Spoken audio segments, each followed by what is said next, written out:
Hello and welcome to Bad Gays, a podcast all about evil and complicated queer people in history. My name's Hugh Lemmy. I'm a writer and author.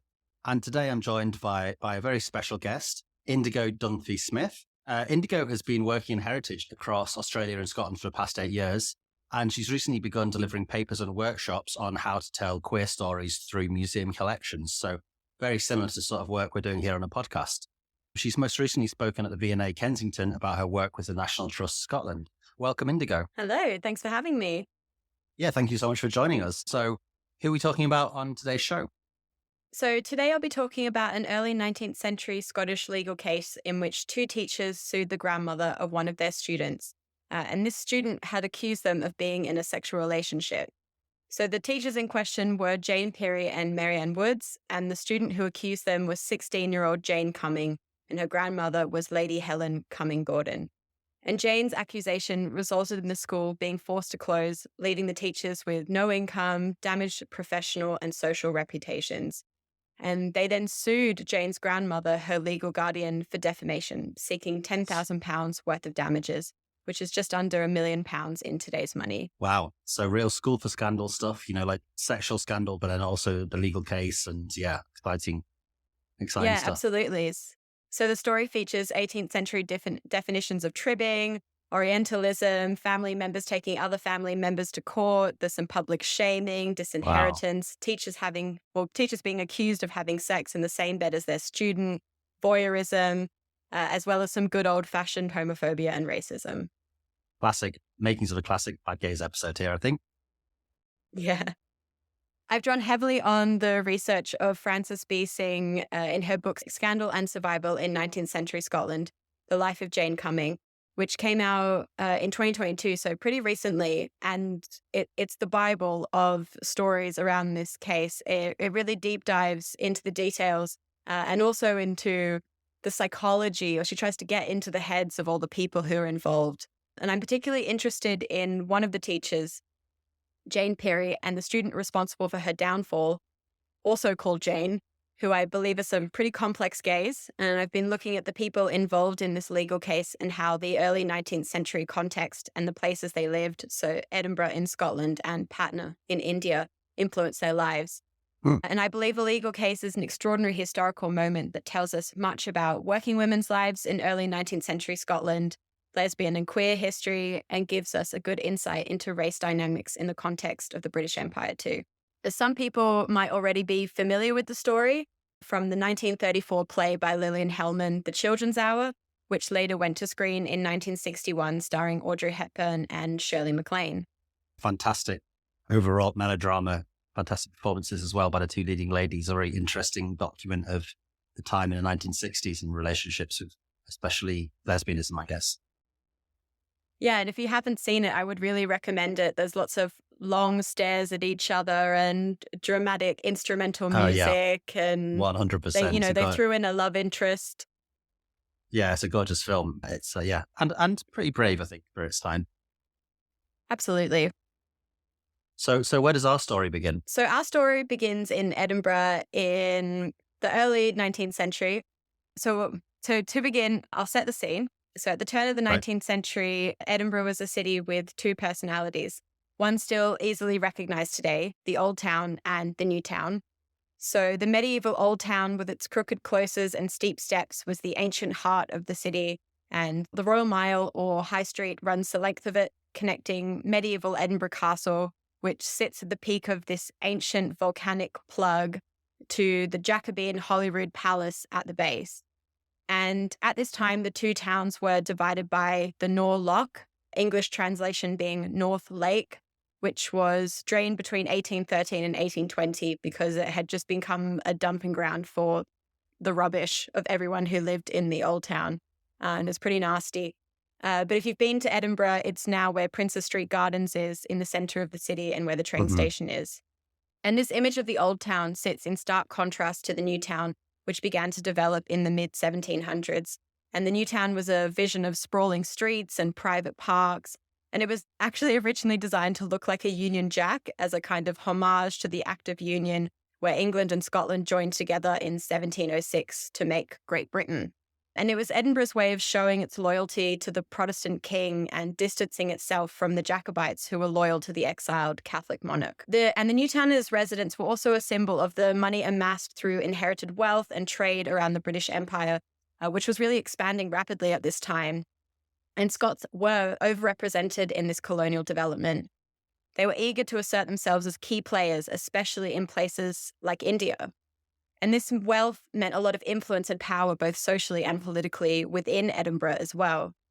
But there was a kind of tension that existed, increasing anxiety over the influence these colonized countries were having on British society, rubbed up against an embrace of all things Oriental and exotic. Also at this time, the Scottish Enlightenment was in full swing, and that marked an outpouring of intellectual and scientific accomplishments that focused on values such as improvement and virtue, reason and rationalism. And it was also a time of mass migration in Scotland. So Edinburgh's population was swelling due to the Highland clearances. And because of this, the old town had become cramped and overcrowded. So the people who could afford to moved into the developing new town. Right. So you have this kind of massive division within Edinburgh, right? The new town is a site of the bourgeoisie, and they're looking towards England and their colonies, and they're engaged in, science and education and things like that. And it's very much in contrast to the medieval old town, the old power of the castle and the Kirk, but also these new people moving in there who are the sort of poor of Scotland, who've been forced off their land by the same landowners probably who lived in the new town, who were sort of they were traditionally farmers, and then they were forced off their land, so the land could be turned over to cattle and sheep grazing, which was more profitable. And then they were forced to become proletarianized workers in the factories of the new town, or frequently turned to crime. Correct. And then shipped off to places like Australia. Yeah, to populate the colonies. So this is the context in which Jane Pirie and Marianne Woods meet. So they meet in Edinburgh in 1802 in an art class, and they were both in this art class because they were aspiring governesses. So a respectable position for middle-class women at this time. So they're Newtown independence. They were Newtown girls, yeah. Right. Yeah. So Woods was 21 and Pirie was 23. Woods was originally from London, but had been living with her uncle and aunt in Edinburgh since she was 7. Woods' uncle was a retired actor on the Edinburgh stage, who, with Woods as his assistant, was teaching elocution lessons. Jane was from Edinburgh. She lived in a block of 17th-century flats known as Gladstone's Land on the Royal Mile. So Woods lived in the new town and Pirie lived in the old town, but they went to school together, or they went to these classes together in the new town. And very much the clients or the governess positions they were after were for the families that lived in the new town. So we know that the two women quickly formed a close relationship, so close that in 1805, Pirie actually turned down a governess offer in Glasgow because she didn't want to be parted from Woods. Oh, right. And by 1809, Pirie had inherited a flat from her aunt in Gladstone's Land and had saved up enough money to set up a boarding school in Drumsheugh Gardens, which was on the edge of the developing new town at this time. And the school became a way for Pirie and Woods to create a respectable life together. By this time, Woods was about 28 and Pirie was just hitting 30. So the school opened in autumn of 1809, and the teachers marketed the school as a prestigious new boarding school catering to Edinburgh's wealthy new town residents. Almost from the beginning, the school was struggling financially, but things started to look up when the wealthy Lady Helen Cumming Gordon enrolled her 3 granddaughters in early 1810. So her 2 legitimate granddaughters as day girls and her 3rd illegitimate granddaughter, 16-year-old Jane Cumming, as a boarder. So she has her two legitimate grandchildren just go there during the day, and then they come back in a part of their nice bourgeois family, and then the illegitimate, just her granddaughter, is sent there and she has to stay overnight and be a boarder. And live at the boarding school, yes. Wow. So until the age of 7 or 8, Jane Cumming was raised in northeast India. So she was born in Patna about the end of 1795 or beginning of 1796, as she would later quote in the court case. At this time, Patna was famous for the Patna School of Painting, which was influenced by the Mughal Empire and the Magahi culture, which I believe was Jane's native dialect.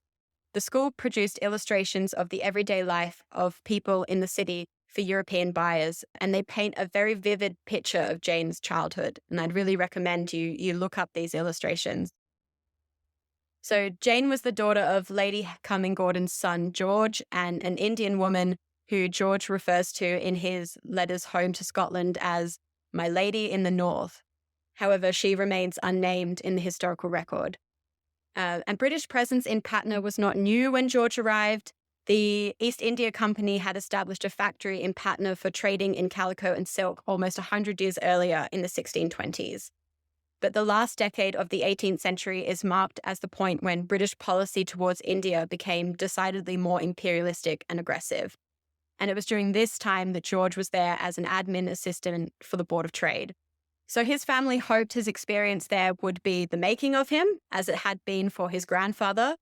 However, George seems to have had other plans, settling into more of a family man role, and he referred to Jane's mother as his wife, although by British standards, the marriage wouldn't have been recognised. But regardless of this, George's parents were threatened by the idea and made moves to rearrange the inheritance line, so that instead of inheriting first, George would inherit after his brothers and their heirs. So it was clearly looked down upon that he was marrying and having sex with this Indian woman. This was very much disapproved of in his home country.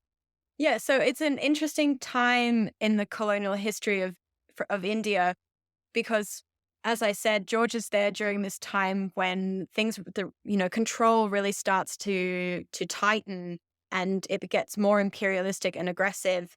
But before that time, we have this phenomenon, this idea of the nabob, which is a British man who seeks his fortune in the East.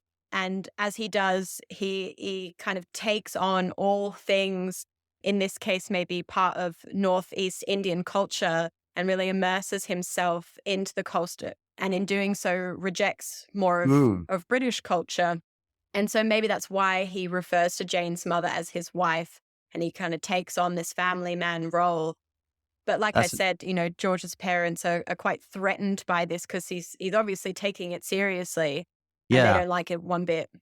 Yeah, that's a really interesting moment as well, because I guess it's well before the British Raj, so the British don't have direct control from Whitehall of India at that point. It's sort of more done through these colonial methods of commerce and military action. But I guess maybe there's this sort of slight generalized worry in society that what happened in India might be similar to what was happening in the United States, in that India might develop its own, the British India might develop their own sort of desire for, a different form of government, let's say, more independence from the British state, maybe? Or is it more tied in, it's probably more tied into sort of developing theories of racial hierarchy and anxieties around whiteness, perhaps? Yeah, well, I wonder if it is both of those things. Yeah, of course, yeah. A toxic mix of both.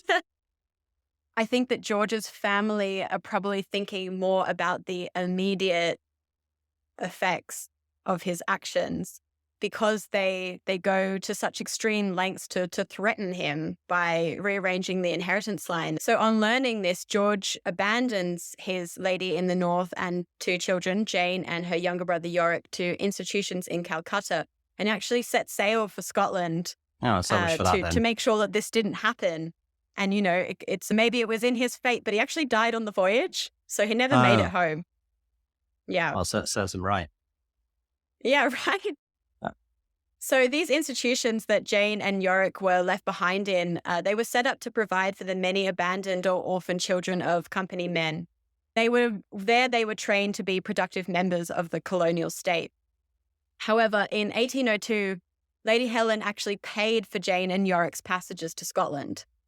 So Jane tells us in her court testimony that when she left India, she could read English, but wasn't confident speaking it, instead preferring to speak in her native language with her ayah, Kunji, who was listed in the ship's passenger list as Miss Cumming's black female servant. So plans were made for Jane and Yorick to relocate to Lady Helen's family estate at Altyre in Elgin, which actually, fun fact, later became Gordonston, the school that Prince Philip and King Charles attended. A very brutal place. And it is here that they would assimilate into Scottish society, or Lady Helen hoped they would assimilate into Scottish society, a context in which, by British standards, they would be read as mixed race and illegitimate. And I have no doubt that these early experiences of the colonial system would shape the person that Jane came to be. So obviously one of my initial questions for researching this story was why Lady Helen chose to relocate her late son's illegitimate mixed race children.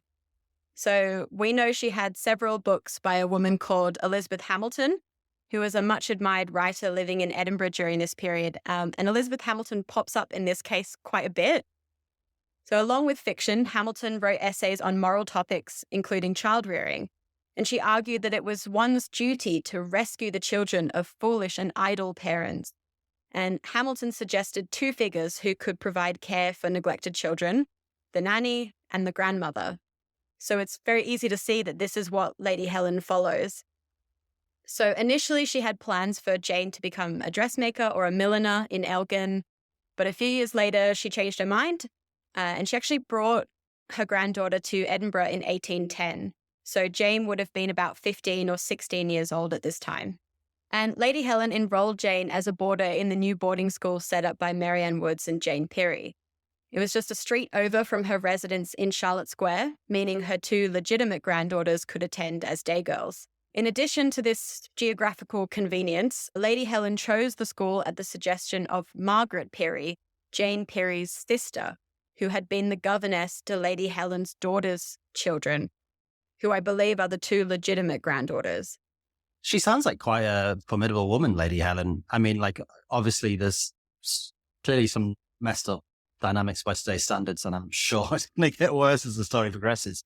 But she's reading educational theory. She's thinking about these things. She's just to send, this is the sort of late Georgian period.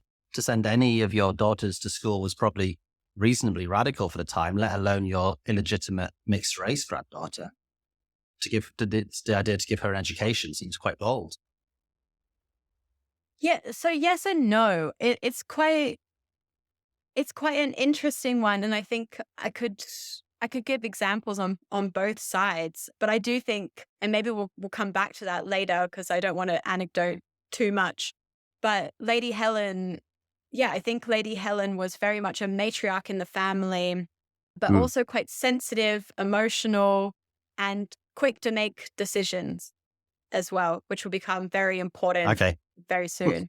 So Margaret Pirie, Jane Pirie's sister, no doubt informed Lady Helen that her sister had been a governess under the direction of Lady Helen's much admired Elizabeth Hamilton. So they all kind of have these connections in Edinburgh's Newtown. However, the teachers initially hesitated to receive Jane Cumming due to her being a girl of colour and illegitimate. So boarding schools already had reputations at this time as dubious places, with Mary Wollstonecraft writing in her Vindication of the Rights of Women that the close sleeping arrangements of boarding schools encourage sexual experimentation and immodest habits. So admitting Jane Cumming would only add another layer to these existing anxieties and paranoia, as views that Indian women were overly sexual and exposed to lewdness hung heavy in the colonial imagination. However, as Lady Helen was a rich and influential woman who would encourage other gentry families in the area to send their daughters to the school, the teachers eventually agreed to admit Jane. So Woods overcame her initial apprehensions, but Pirie remained hostile. And these differences of opinion, along with the daily stresses of running a business and teaching teenage girls, were exacerbated even further by Woods's mother, who was living with them. And she became a growing point of tension between the two women.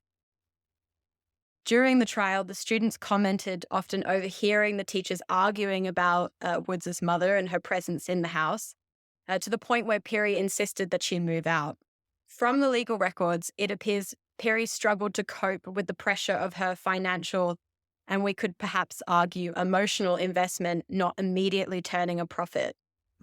she had acquired a reputation for a harsh discipline and a violent temper, both of which we hear in the trial were regularly targeted towards Jane Cumming. I see. So she's got this child in the school who she never wanted in the first place because she was mixed race. And then she's in this very stressful situation with the, let's say, mother-in-law living with them, or her business partner's mother living with them. And so she sort of takes out her abuses or her frustrations on Jane Cumming as a sort of scapegoat. Yeah, exactly. And Jane starts to, we could say, act out as well, including propositioning another student. So a student reports to Pirie that Jane had propositioned her. And Pirie and Woods respond to this in their contrasting teaching styles. So Woods is kind, understanding, forgiving, while Pirie came down really hard on Jane and continued this pattern of verbal abuse towards her. Jane's biographer suggests the 16-year-old had a crush on Woods, including requesting to sleep in her bed. And even though Woods rebuffed her, Pirie became jealous and territorial. And to add insult to injury, Jane was also left behind at the boarding school over the summer of 1810 by her grandmother, while her cousins were not. Bloody awful. So, humiliated, resentful, rejected, and jealous, Jane did what I think any 16-year-old girl would do, and she began to act out when classes started up again after the summer holidays, bullying the other students, which obviously resulted in more harsh discipline from Pirie. But things really came to a head during a visit to her grandmother in November of 1810, when Jane accused the two teachers of having inordinate affection for one another. So the ultimate act of revenge. Is that a quote, inordinate affection? Inordinate affection is a quote, yeah. Yeah. Quite a euphemism. Yeah. And so, as we were discussing, so Lady Helen responded to this accusation by very emotionally, by immediately withdrawing her granddaughters from the school and writing to the other parents to do the same. She didn't tell the teachers why she was withdrawing her wards or ask any further questions of the teenagers about the accusations. And within 24 hours, the school was empty. And after this, some of the students report that they were refused admission into other schools on the grounds they might bring sapphic vices with them. Oh, wow.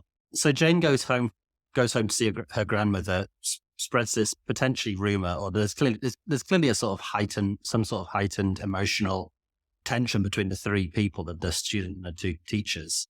And she's clearly being picked on as well by the teachers. So she gets her revenge just by telling the grandmother. But the grandmother just instantly believes her and tells all the other parents and just destroys their new business straight away, really. Yeah, pretty much. Pretty Wow. much. I mean, she had the power in the community, the social kind of rapport to do so. It's very quick decision. Like I said, she makes decisions on the spot. Yeah, but maybe that's also an indication of the sort of sense of horror that even the suggestion of lesbianism would have caused in those days. Yeah, for sure. Although sex between women was not considered to be a crime in the same way that sex between men was punishable by death at this time, Woods and Pirie's livelihoods and reputations were completely ruined. And I wonder if they knew neither of them would be able to find work in Edinburgh again. And so they had nothing left to lose. Because just over 2 weeks after the school closed, Lady Helen was served with a court summons. And I do wonder at this point if 16-year-old Jane must have been surprised by how out of hand the situation had become. Yeah. But at no point does she back down or waver in her accusations. She might have been quite surprised by the amount of power that she had in the first place. You know, it seems like she had been kind of shoved to the side quite a lot, and then suddenly she's believed on this thing. In the case Very of the summons, it's a summons for slander or something like this then, is it? Yes, for defamation. Wow. This is a classic 19th century gay tactic that backfires. This is what Oscar Wilde did, right? The same thing, which is got called a sodomite, and so decided to defend his honor by suing. Absolutely. Okay. And so the case, Woods and Pirie versus Cumming Gordon, lasted from early 1811 to 1819. And it was heard in the Court of Session in Edinburgh's Parliament Square on the Royal Mile. And the Court of Session is the supreme civil court in Scotland. And the case was heard by a panel of 7 judges. 8 years. Over 8 years, yeah. Wow, Jesus. I'll come to it in a second, but it kind of ping-pongs back and forth where they appeal each other's, appeal the decisions that are made. Okay. The Court of Session is the supreme civil court in Scotland, and the case was heard by a panel of 7 judges. There was no jury at this time. A trial by jury in Scotland was introduced shortly after in 1815. And Scotland to this day has a unique legal system made up of the outer and inner houses. And this has been really important for me to wrap my head around, as I've actually been called up for jury duty next week as well. Oh, wow. So I need to have all of the legalities in my mind, how it all works.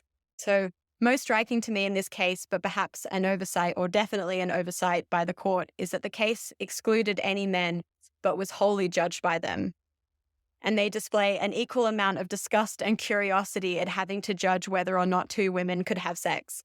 And the lawyers hired for our case have done a lot of the heavy lifting for historians as well, gathering all the evidence that suggested or denied the suspected nature of the women's relationship. So I take my hat off to them. Yeah. Well, when you say it excluded all men, you mean like there were male judges, but there were no male observers. There must have been male lawyers. Oh, so I mean that like the case has nothing to do with any men. Oh, yeah, okay, yeah. So all of the people involved in the case are women, are female. Yeah, but all the people judging are men. All the people judging are men. And no one seems to see this as an issue. No, I mean, I know it's the early 19th century, but... There is a very interesting legal case 100 years later in the UK, more than 100 years later, featuring Maud Allen, who was a Canadian dancer who did exactly the same thing, sued, I think, for libel because she was accused of being a lesbian, for being part of a supposed conspiracy of the Germans to undermine British manhood through introducing lesbianism. And the title of the article was The Cult of the Clitoris. And she actually lost the legal case in the end because the judge decided that the very fact that she knew what a clitoris was proof that she must have been a lesbian. Oh, goodness me. Wow. So yeah, it's not. I don't even know what to say to that. Exactly. And that's 100 years later. That's the late 1910s. So that's really it's not very good legal precedent, but being a lesbian being judged by men. No. So there are lots of interesting people who take part in the case. So the lawyer that the teachers hired to represent them is John Clerk, and he's a very interesting character. So he reportedly spoke his mind in a strong Scots accent. He never married, and he was a member of the Bannatyne Club, which, like many men's clubs in Edinburgh at the time, allowed its members to engage in homosocial relations. He was a bit of a drunk, and he broke his nose falling down the stairs. His biographer said that he didn't like sex and that he died surrounded by his 6 cats. Oh, I see. So I know many you're sources. Yeah. So many sources mark Clerk as one of the best lawyers in Scotland at the time. So I have wondered why he agreed to take on this case. The teachers were 2 women with a very unique problem who had no money to pay him unless they won. And maybe he was feeling generous, maybe he wanted the challenge, or maybe he had more personal reasons for defending 2 women accused of same-sex desire. Clerk is also a bad gay. Maybe we should do a separate podcast on him as well, because to make his case, Clerk used Jane Cumming's Indian heritage and illegitimacy to shame and discredit her, playing on colonial anxieties of the time. He noted her early childhood in India and the institution she was sent to in Calcutta as a culture that was lewd and lacking any notion of sexual propriety, where Jane was exposed to all sorts of conversations and actions related to sex amongst the non-white staff, and that this is how Jane knew the women were engaging in sexual activity and was able to describe it in a lot of detail or make it up, as he argued. The use of Enlightenment medical reasoning also came into play. He argued, quote, that it was a well-known fact that the natives of those climates come much earlier to maturity than people in colder latitudes, and that the clitoris in this country is not more considerable than a nipple of the breast, but that in other countries, in this case India, it is common for the clitoris to be so elongated that circumcision is practiced. Oh, wow. So very like racialized ideas of like the people's, colonized people's bodies represent some sort of more primitive, uncontrolled sexual impulses. And you can see that in the body. Yeah. Yeah. Again, classic British opinion. Yeah. And then he takes it further by arguing that the existence of sexual passion between women in Europe didn't exist. Instead, it was a product of the pollutions of the heathen world from which Jane had come, and that no such crime was ever known in Scotland or in Britain. I know. And then another lawyer involved in the case, Lord Meadowbank, he kind of backs this up by saying that it was statistically impossible that two women of the same proclivity would be in the same art class in the same year in the same part of the same city. Well, he's got a point. But Art school famously absent of homosexuals and lesbians. right. Art school, yeah. But cleverly, Clerk framed Jane Cumming as the sole instigator. In doing so, he preserved the virtue of the white, middle and upper class Scottish girls and the women who were also providing witness statements against the teachers. So he referred to Jane as the seat of contagion and the source of general contamination. And so in doing so, he managed to preserve the moral and cultural superiority of Britain. So a good PR day for him. Representing Lady Helen was Henry Erskine. Interesting I find this part maybe the most interesting. So to counter Clerk's claim that lesbianism didn't exist in Europe, Erskine and his team universalized it. They compiled an extensive and multilingual list of words and references that describe sexual passion between women. And they titled it Authorities with Regard to the Practice of Tribadism. And to my knowledge, it's one of the most comprehensive dictionaries of 18th and early 19th century terminology regarding same-sex intimacy between women. It includes a lot of references to Sappho, of course, and tribades or tribades, lots of references also in Greek, Latin, and Arabic. But there were also some more contemporary references, such as were kind of noted at the end of the dictionary. Philip Massinger's 1624 play The Bondman, which, according to this document, has some lesbian activity in Act 2, Scene 2. They also note down a reference on page 214 of Francis William Blagden's 1803 book, Paris as It Was and As It Is. And the 1792 book, The Nun by Denis Diderot, has references in volume 2. So very specific, telling you which page to turn to. And it's a significantly underused and undervalued primary piece of lesbian history, in my opinion. So with this document in hand, Erskine's legal team argued there was very little doubt, quote, very little doubt, that in all ages, in all countries, women have enjoyed this mode of seeking pleasure, and that it was perfectly possible for ladies of the best character to find delight in sexual relationships with each other. So to me, it sounds as though he was separating morals from sexual preference, almost arguing that same-sex attraction was natural, very much going against widely held views of the time. Yeah, it's a very interesting position. Yeah, but whether Erskine knew he was advocating for same-sex relationships, I really don't think so. I think he was trying to prove that 16-year-old Jane was telling the truth and that therefore his client, Lady Helen, was too, and winning her the case. But nevertheless, of course, the court are outraged, with one member crying, quote, "Are we to say that every woman who has formed an early intimacy and has slept in the same bed with another is guilty? Where is the innocent woman in Scotland?" Where indeed. So Erskine reminding the court that because of Jane's Indian background, she risked too much if she lied.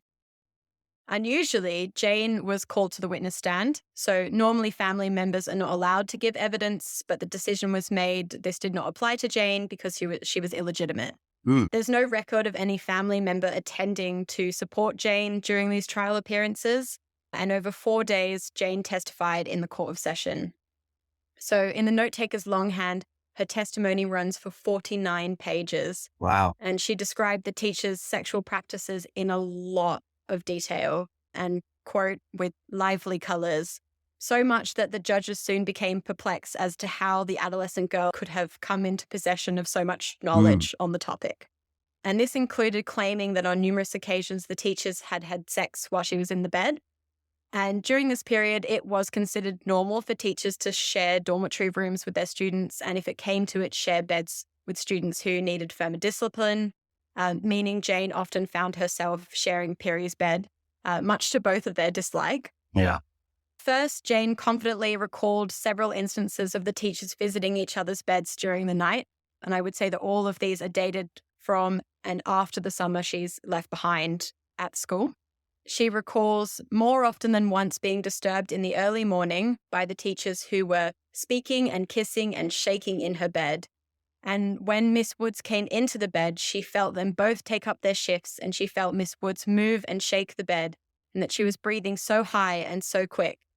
And along with this heavy breathing, she described hearing a noise that she likened to putting one's finger into the neck of a wet bottle. Wow.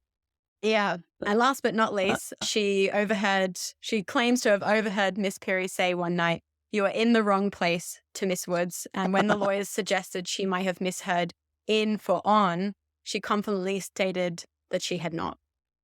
Wow. She was also asked to describe what she saw. And for anyone listening, if you've seen The Children's Hour, you'll probably remember the keyhole scene. Mm. So in Jane's testimony, she claimed that the maid Charlotte Whiffen reported seeing the teachers committing indecencies on the drawing room sofa through a keyhole in the door. The lawyers likened the drawing room to the zinana, the inner part of an Indian household where only women were allowed, projecting their own Orientalist and perhaps pornographic imaginings onto the scene. But actually in the court recordings, there are hand-drawn illustrations of the scene with a line of vision from the keyhole to the sofa drawn out. So she probably could have seen it because in the Children's Hour, the point is that Mary says, "Oh, she looked through the keyhole to see them having sex," and then the main character, the name gets me, Shirley MacLaine's character says, "I don't have a keyhole in my door," and that's like a big part that undermines the case.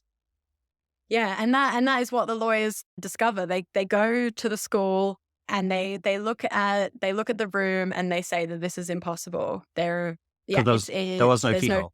There's no keyhole on the door. Okay. But so these detailed descriptions of the scenes that Jane was able to recall sound more like voyeuristic smut or pornography to me. And like we discussed, it's not long before it comes to light that the keyhole scene is a fabrication made up by Jane, as the door is found to have no keyhole. And when questioned further, it's recorded that Jane's confidence began to recede, her evidence became confused, and she withdrew her claim. Jane wasn't the only one to be called to the witness stand. Three other teenage students from the school, the maid, Charlotte Whiffen, and Pirie's mentor, Elizabeth Hamilton, to give a character reference. And the panel first decided by a majority of 1 in favour of Lady Helen, but since the decision was so close, Woods and Pirie were able to appeal it, and they won the appeal, also by a majority of 1. And Lady Helen was ordered to pay damages. However, in 1812, she appealed this decision and took it to the House of Lords. And after numerous and lengthy delays, the Lords finally heard and dismissed the appeal in 1819. But by this time, the teachers had spent so much money on legal fees that they were left with about £500 each of the original £10,000. And it's at this point that Woods and Pirie went their separate ways.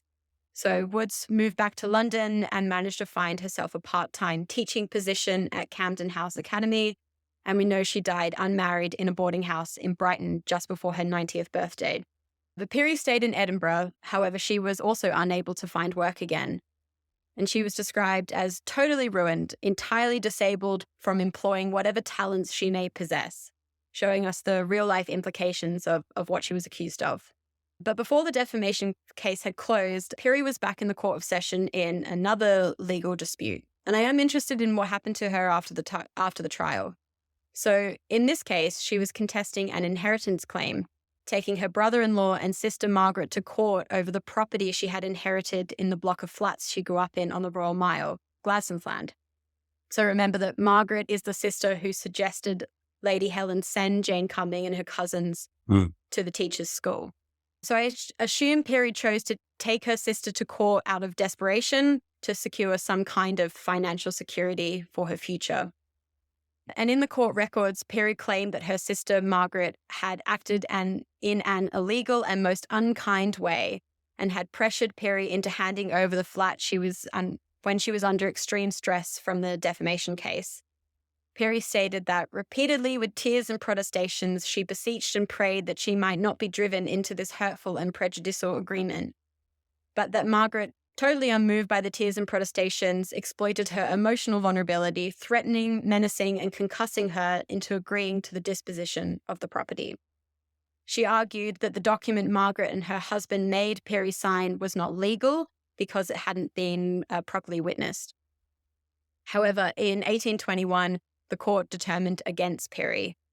And after this, she disappears completely from the historical record for like 12 years. And the last piece of information we have on her is her will. And in this, we can judge that after the case against her sister and brother-in-law is closed, that they didn't turn their backs on her, as she died at their residence in Glasgow in 1833, age 54. Yeah, I really wonder where she was in those 12 years. There was one article I came across that suspected that she had a nervous breakdown, and I think that is fairly likely, considering the stress she was under. It's fairly reasonable, yeah. Yeah, and I've got some information about Jane Cumming after the trial as well, and I think that this really shows who Jane was, or kind of how much she was suffering, or whatever way you want to look at it. So a year before the case closed, Jane married a man called William Tulloch in 1818 in Dallas, which is not far from Elgin. And this is possibly the same William Tulloch who was recorded as escorting Jane and her brother Yorick from London to Scotland when she arrived from India in 1802. So this guy has known Jane since she's about 6 or 7 years old. And they did not have a happy marriage. An 1835 letter addressed to Jane Cumming's uncle described a year-long tension between Tulloch and Jane that played out in public in Dallas. So apparently Tulloch had been seen on more than one occasion walking through the village with young unmarried women, and Jane had accused him of sleeping with them. And the insults and slurs that they hurled at each other in public scandalized the villagers. And Jane's extreme jealousy was noted by the letter writer Richard Rose, who described her as being plunged into the deepest despair and misery. But was Jane jealous because Tulloch wasn't paying attention to her? I don't know. And though there was some attempt made by Jane or this sympathetic Richard Rose to allow the couple to separate, Jane's uncle refused. So the unhappy, possibly sexually fluid wife and the flirtatious minister continued to live together. However, Jane did not let things settle after that. She once again seeks revenge for the way she has been treated. In 1843, Scotland went through a historic moment called the Great Disruption, and it marks when the Scottish Presbyterian Church split into 2 units, so the Established Church and the Free Church. And Jane joined the Free Church, which rejected the power of landowners to appoint ministers, like the Cumming Gordons. And Tulloch, who owed his minister installation to the Cumming Gordons, remained with the Established Church. And so by joining the Free Church... She split from her husband's church. Yes. Wow. And so in doing so, she not only spiritually and politically separated herself from Tulloch, but publicly exposed him as a man who was unable to control his wife. Yeah. And also in the process, he snubbed the Cumming Gordons who had married her to him. And Jane Cumming and William Tulloch, to this day, share a grave in the local Elgin cemetery. Unhappily still, probably. I just feel like Jane has just spent a lifetime and beyond her life lying down next to people that she doesn't want to be next to. Right, yeah. I do feel sorry for that. Yeah. I mean, the early life story sounds, traumatizing. A lot of these actions you can be seen as pretty rational responses to, being the illegitimate child in a society that really gives you no value, and then being taken away from your mother at a young age and put on this ship, and your father dying, and then being sent to this seemingly pretty unpleasant boarding school. She's if not a sympathetic character, she's a character who is easy to have sympathy for. Yeah, you can understand why she behaved the way that she did. Shall we get into who was gay? Yeah, that's what I was about to ask. Like, what do you think's going on here? Because theoretically, I can see virtually everyone in this story, including the lawyer, being gay. How do we pick that apart? So the lawyers involved in the case admit that intercourse between 2 women is totally different. And as to the circumstances which indicate it, if it does exist, the bench and the bar are all alike in the dark. And they eventually concluded that if a woman embraces a woman, it infers nothing. Yeah. And I feel like it's this mindset that allowed relationships between women to flourish. So authors and academics working in this area, like Lillian Faderman and Emma Donoghue, explain that romantic friendships were fashionable and socially acceptable in the UK at this time. And it was not seen as unusual for women to share beds, write passionate notes to one another.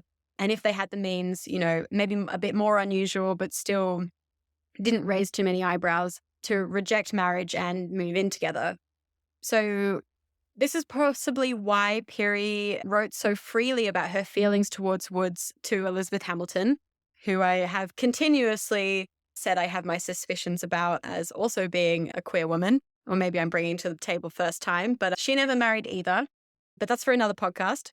Pirie wrote to Hamilton in 1810 that she had loved Marianne for 8 years with sincere and ardent affection, contemplated her as a model of every virtue, and would never be able to conquer her affection even if Woods spurned her. So we do know that these romantic friendships occasionally acted as convenient cover stories for women to explore intimacy beyond the platonic. But yeah, definitely unpicking the queer subtext of romantic friendships is no easy task. Yeah, because of course, how do you make these strict definitions of the difference between like a romantic friendship and a sexual relationship at a point where there isn't the subjectivity of what the sexual relationship is? How do you make the distinction at the time of the difference between a romantic friendship between women and a lesbian relationship when lesbianism doesn't exist as a concept? People don't understand themselves as. There is no social identity of lesbian.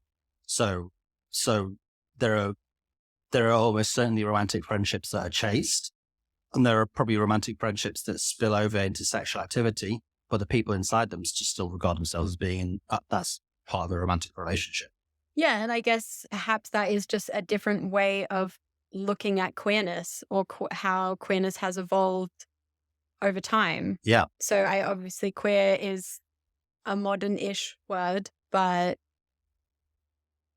yeah, definitely I would have, what the definition of queer is, kind of anything outside of the norm or adjacent to the norm or rewrites the norm. And these relationships exist outside of the norm, and the structure that they take is outside of the norm. So perhaps we could say, that they are queer relationships. And there are plenty of moments captured in the teacher's story that ping my gaydar, such as in 1805 when Pirie turned down that position of a governess job in Glasgow because she didn't want to be parted from Woods. As a celebratory gift for the opening of the school in 1809, Pirie gave Woods a poetry book by a woman called Anna Seward. Many of the poems in the book are dedicated to or written about Honora Sneyd, who was Seward's romantic partner. And Seward's poems also mention another romantic friendship, the ladies of Llangollen, who she had visited, as had Elizabeth Hamilton. And we know that the ladies of Llangollen also received famous queers from the period, like Anne Lister and Lord Byron.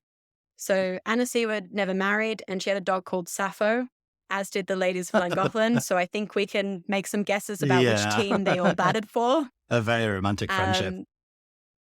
Absolutely. And I think all of these connections here, everyone working in this kind of research area can agree that lesbian relationships or queer relationships between women existed, but perhaps there's less conversations around the networks that existed of these women having contact with each other, either through letters or visiting each other or reading each other's books. Like, I don't know, it feels like lesbians just repeat themselves in their mating rituals, perhaps, of like, I know I've definitely gifted poetry books written by queer women to a woman that I was wooing, Right. And you see that happening 200 years earlier. Like, hey, if it works, it works. It's things like this. The queers see the queers, Yeah, no, I mean, that's a really interesting part of queer history, is sometimes that would be overlooked perhaps by a heterosexual historian who doesn't recognize that as something in their own life. So a year later, in 1810, Pirie gave Woods another gift, this time a Bible, along with a note that reads, "Accept, my beloved, of that book, which can give consolation in every situation, and dearest earthly friend, never open it without thinking of her, who would forgo all friendship but her gods to possess yours." Okay. And we know to some extent Woods must have returned these affections, because we know that Woods instructed Pirie to burn all their letters when the case began. Okay, right. So, I mean, this this could very well be one of those situations where someone is falsely accused of something that they actually did do. Because Jane Cummings does admit that she made this up later, and there are some big holes in her evidence, like the keyhole situation. But then the fact that she made up the fact that she believed they were lesbians doesn't preclude the fact that they might have had a lesbian relationship. Yeah, for sure.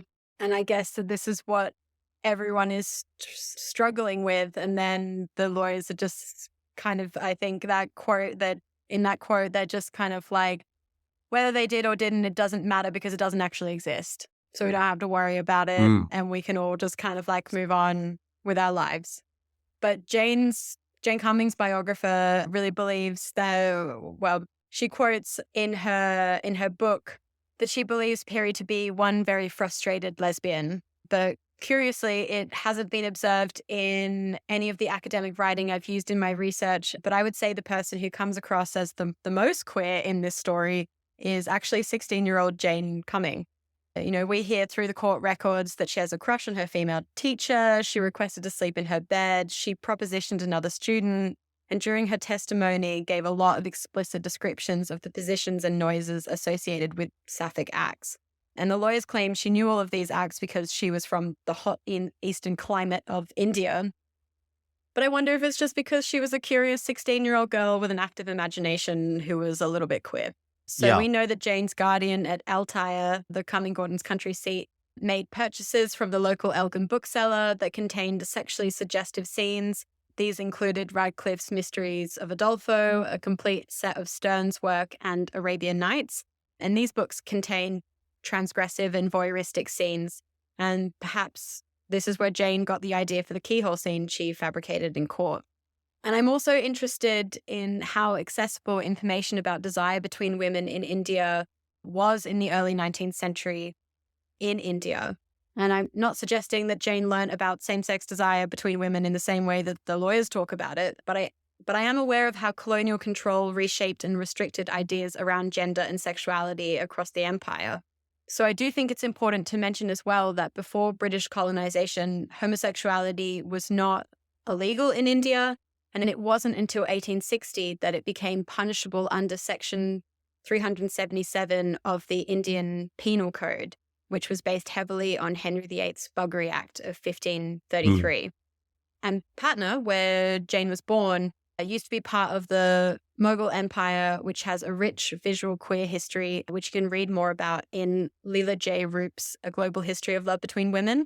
And this will give you a good indication of the literature and imagery available at the time, though whether Jane knew of it and its meaning so early in her life, I think is doubtful.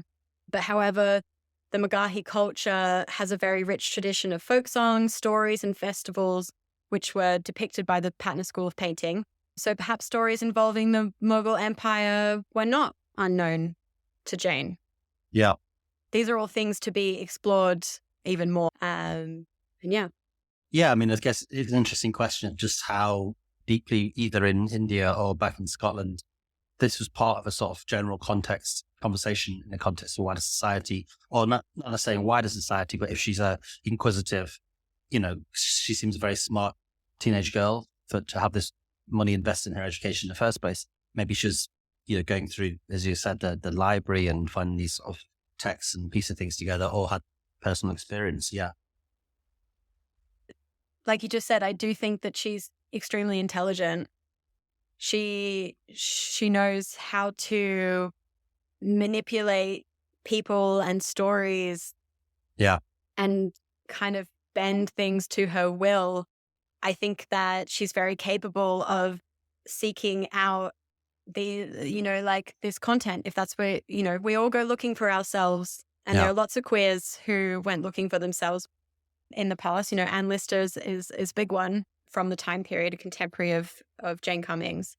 So, yeah, I think, and we know that there's a lot of literature at the time as well that Jane could have had access to, including those books that I already mentioned that we know were on the bookshelf at Altyre at the time. Well, thank you so much for that fascinating story, Indigo. So much going on there in terms of, this very complex relationship with race and colonialism, and then how that was sort of played out. So one of the very interesting things about the story really for me is the court case, because it seems to be that we're a moment of flux and trying to create new understandings of the world that have been created by lots of things, one of which is lots of people moving into cities and having, much more close intimate relationships, and the anxieties around that, around the working class. And then, of course, also the anxieties around the effects of colonialism back at the heart of the empire, the sort of imperial core, how these anxieties around racial difference emerging at a time, and especially around all these things come together very heavily in sexuality. And one thing I thought was interesting you're saying is that in the part of the court case was almost them trying to figure out what had actually what lesbian sex was. Is this possible? Is this a thing?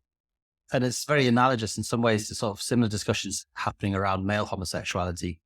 Maybe 50 years later, I'm thinking of the Labouchere Amendment that comes around in the second half of the 19th century in the UK is kind of about trying to define homosexuality through crime, which isn't just anal sex. That, there's issues like the Fanny and Stella case, where it's like, well, we know something is wrong here, but we can't really pin it down. So we have to create new understandings and definitions. And from what you were saying, that seems to really be a big part of the court case, that what is the legal act that we're actually discussing? So in the Henry VIII's buggery law, which is the law that's kind of still on the books at the time around male homosexuality, there is actually a very high bar of evidence. There has to have I think 2 witnesses. In fact, there has to be anal penetration. It has to end in ejaculation. And it seems to me that seems to be, you're saying, is one of the real problems of this case, is that there's a difficulty in pinning down what lesbian sex really is and what differentiates it from affection between women. As a result of that, do you think that was the start of a sort of splitting between those two things? So the creation of the idea of something separate that is deviant and sexual from simple chaste affection, physical affection between women? Or, what's sort of going on there? If we're thinking about the context of Scotland, obviously this is happening elsewhere in the UK as well. But in the context of Scotland, I think like lesbian acts already have a history of being associated with deviance because they're flung at women who are tried for witchcraft. Mm. So it already has this association. The lesbian witch is a well-known stereotype. Yeah. So, it's interesting because I think that the close female friendship is something that we still have now. But something happens at this turn of the 18th, 19th century, where these intimate friendships become extremely fashionable. And so, there is this tension or fear that it will spill over into something more. And I guess if it does, what are the implications of that? It's interesting because they're like, the sense I get is that they're like, what happens if this spills over into something more? There's an understanding that the more is somehow bad, but they don't actually know what the more is. Yeah, I don't think they know what the more is. Maybe it's just that they personally, as men, feel threatened by the idea that 2 women could enjoy themselves without the man being involved. Yeah. I don't know if it has something to do as well with these ideas, like, these Enlightenment thinkings around kind of like, well, I think it does, around virtue and a woman's place in society. But I really think that it's under these friendships that these relationships are able to form. And there are some people, like Anne Lister being a really prominent example of that, who understand their sexuality and study it in a very particular way. But I think you've got to be a very particular type of person. Whereas other women perhaps are like, oh, well, sometimes we kiss and sometimes we do more than that, but we're just pals. And I feel like women's sexuality is perhaps on a spectrum like that all the time. I think men's sexuality might be on a spectrum like that as well at times. Yeah. I think that might be an element of being human that we have to acknowledge is the old-fashioned description of queerness, which is actually these things like affection, emotion, care, love, and sex are actually not easily slotted into neat taxonomies, that we are constantly spilling over those taxonomies the whole time. And queerness is perhaps that process of spilling over those taxonomies. And I do really think that every person in the case has, Marianne and Jane Pirie, I wonder if Marianne was completely horrified by what they were accused of, whereas maybe it sparked something in Jane Pirie where she was like, oh God, is that actually how I feel? Like I'm expressing, I don't know, I've talked about it with one of my colleagues at work, and we both were just feeling like these are emotions that you have towards someone when maybe you don't even understand your own sexuality. Yeah. When you kind of express with gifts or, however your love language or whatever. But it seems, there's one particular person that you're expressing it towards more than anybody else. Yeah. And maybe you can't understand for yourself why you're doing that. Yeah. And then all of a sudden, everyone's like, you're a lesbian. And Marianne was like horrified. And I think maybe Jane Pirie, maybe it clicked. Something clicked. Yeah, I mean, there's almost like a historical analogy to this sensation that I think a lot of us probably experienced as teenagers, which is like, you have very strong relationships towards a friend, emotions towards a friend of the same gender, and then someone calls you out on it as for it being gay, and there's a terrifying shock that's also met with a recognition. I mean, I think that's actually one of the things I found in the film, The Children's Hour, is so powerful and moving. Spoiler alert, is that towards the end of the film, Shirley MacLaine's character sort of acknowledges and says, I didn't really realize that that's what I was until someone accused me of it. And actually, perhaps that is what I am. And it's a very powerful sort of moment in the film. And unfortunately, she reacts to it with a sense of horror. Well, thank you so much for that. So I guess we come to the last question, which is good gay, good not bad gay. Or, well, actually, there's so much going on here, because who are you talking about in the first place? Are we talking about Jane Cumming, or are we talking about the teachers? I guess let's go for the teachers. And you sort of touched on this just a moment ago, but do you think that for the sake of ease and entirely anachronistically, we can describe any of the teachers as perhaps being a lesbian? So I would say that Marianne doesn't strike me so much, or there's less evidence to suggest that she was gay, let alone a bad gay. But I would say that both our Janes, Jane Pirie and Jane Cumming, were bad gays. Or maybe I would say Jane Cumming is more of a complex bisexual. Yeah. But the case really reveals how all involved were victims of the discriminatory social structures of their time, but they were also all perpetrators of them too.